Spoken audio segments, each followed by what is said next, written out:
प्यारे बच्चों, 18/12/2023 को क्लास 12th का इतिहास विषय का मॉक टेस्ट 6 लिया गया है।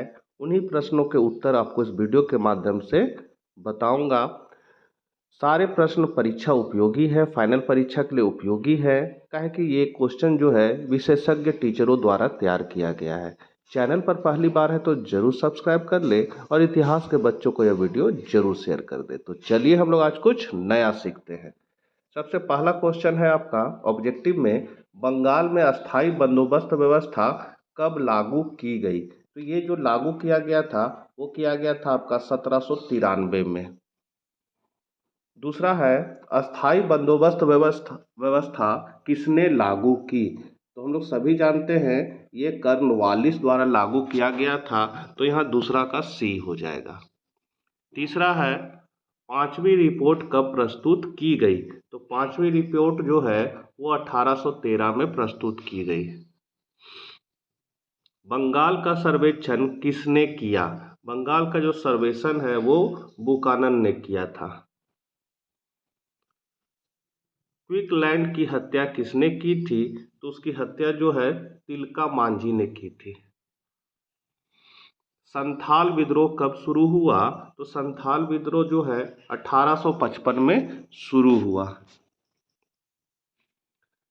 ब्रिटेन में कपास आपूर्ति संघ की स्थापना कब हुई? तो ये हुआ था 1857 में। दक्कन के किसानों ने विद्रोह कब शुरू किया? तो ये किया था 1875 में। 1857 ईस्वी के विद्रोह की शुरुआत कब हुई? तो ये हुआ था आपका 10 मई को। 1857 ईस्वी के विद्रोह की शुरुआत कहाँ से हुई?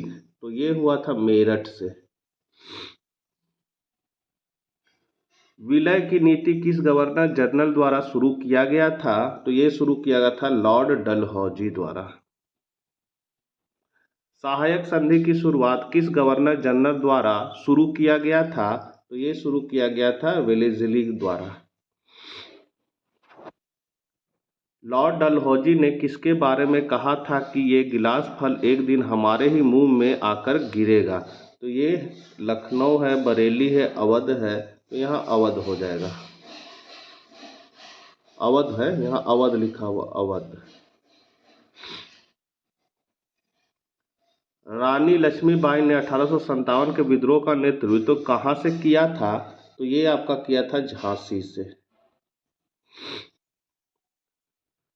लॉर्ड विलियम बेंटिंक ने सती प्रथा का प्रतिबंध कब लगाया? तो ये लगाया था 1829 को। बंगाल आर्मी की पौधाशाला किसे कहा जाता है? तो ये कहा जाता है अवध को।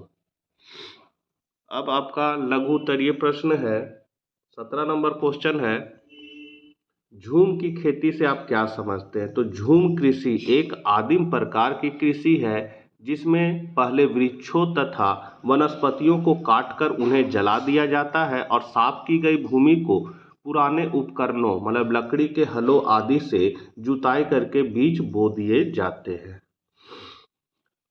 18 है, अस्थाई बंदोबस्त से आप क्या समझते हैं? अस्थाई बंदोबस्त अथवा इस्तेमारी बंदोबस्त ईस्ट इंडिया कंपनी और बंगाल के जमींदारों के बीच कर वसूलने से संबंधित एक अस्थायी व्यवस्था हेतु सहमति समझौता था जिसे बंगाल में लॉर्ड कॉर्नवालिस द्वारा 22 मार्च 1793 को लागू किया गया।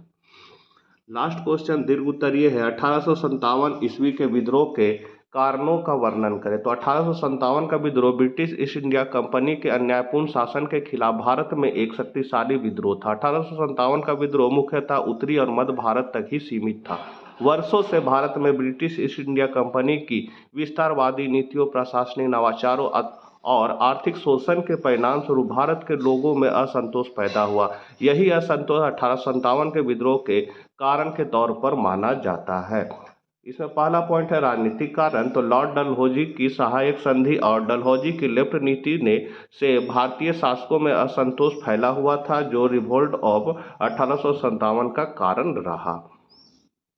दूसरा पॉइंट है, नाना साहेब की पेंशन बंद होने के कारण वह अंग्रेजों के विरुद्ध हो गए। तीसरा है जमींदार तथा सरदार की भूमि छीन लेने के कारण वह भी अंग्रेजों के खिलाफ हो गए। सातारा तथा नागपुर की रियायतें अंग्रेजी साम्राज्य में मिला दी गई और भारतीय शासक अंग्रेजों के शत्रु बन गए, जो रिवोल्ट ऑफ 1857 का कारण रहा। झांसी की रानी भी अंग्रेजों के विरुद्ध हो गई, क्योंकि उन्हें दत्तक पुत्र लेने की आज्ञा अंग्रेजों द्वारा नहीं दी गई।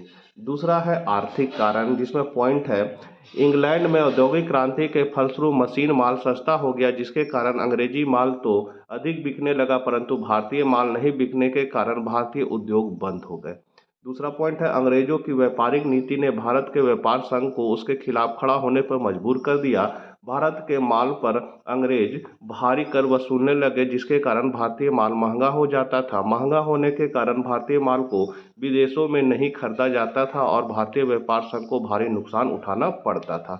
तीसरा पॉइंट है भारतीय जनता पर इतना कर लगा दिया गया कि परेशान होकर उन्होंने विद्रोह का मार्ग अपनाया, जो अब रिवोल्ट ऑफ 1857 के नाम से जाना जाता है।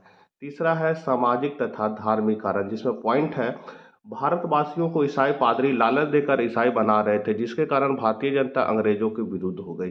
दूसरा है अंग्रेजी शिक्षा के प्रचार प्रसार के कारण भारतवासियों में असंतोष उत्पन्न हो गया। तीसरा पॉइंट है अंग्रेजों का अत्याचार ईसाई बनाने तक ही सीमित नहीं था, वह अपने धर्म का प्रचार प्रसार करने के साथ साथ हिंदू धर्म के ग्रंथों की घोर निंदा करते थे, जिससे भारतीय लोग क्रोधित हो उठे। चौथा कारण है सैनिक कारण, जो सबसे महत्वपूर्ण कारण माना जाता है 1857 का विद्रोह का। तो 1856 ईस्वी में अंग्रेजों द्वारा एक सैनिक कानून बनाया गया, जिसमें हिंदू सैनिक को समुद्र पार जाना था और भारतीय जनता इसे अपने धर्म के विरुद्ध समझती थी। परेड के समक्ष भारतीय जो सैनिक थे उसके साथ अभद्र व्यवहार किया जाता था। भारतीय सैनिकों को बहुत कम वेतन मिलता था। भारतीय सभ्यता और संस्कृति का उपहास मतलब मजाक उड़ाया जाता था। पांचवा कारण है तत्कालीन कारण, तो सैनिकों को 1856 ईस्वी में इसे कारतूस दिए गए, जिन्हें मुंह से काटना पड़ता था और इन पर गाय तथा सुअर की चर्बी लगी होती थी। बैरकपुर छावनी के कुछ सैनिकों ने इसका प्रयोग करने से इनकार कर दिया।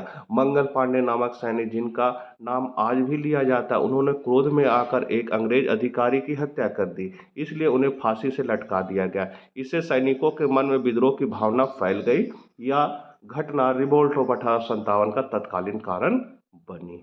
तो बच्चों, ये थे आपके हिस्ट्री मॉक टेस्ट 6 के आंसर। मिलते हैं नेक्स्ट वीडियो साथ। इसी तरह का वीडियो आपको मिलता रहेगा। फाइनल परीक्षा अब नज़दीक आने वाला है।